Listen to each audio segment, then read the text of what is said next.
આજરોજ અમે કલેક્ટરશ્રી દ્વારા જે આવતીકાલે માનનીય મુખ્યમંત્રી શ્રી ભૂપેન્દ્ર પટેલ જે દાહોદની પાવનધરા પર આવી રહ્યા છે, ત્યારે આ દાહોદ જિલ્લાના જે અનેક પ્રશ્નો ખેડૂતોના હોય, વિદ્યાર્થીઓના હોય કે આદિવાસી સમાજના જે પ્રશ્નો અમે વારંવાર કલેક્ટરશ્રી અને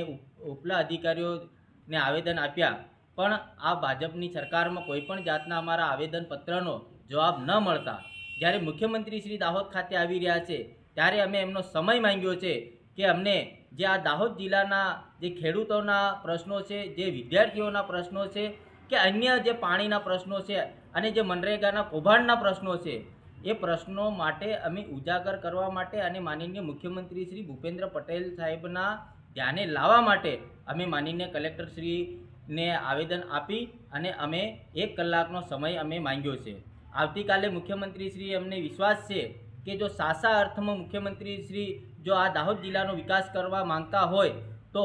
અમારે જે પણ 5-7 જણનું ડેલિગેશન છે, અમે જે માંગણી કરી છે તો અમને થોડો સમય ફાળવવામાં આવે. આપનું નામ? સંજયભાઈ નીનામા, ગુજરાત પ્રદેશ વાઇસ પ્રેસિડેન્ટ યુથ કોંગ્રેસ.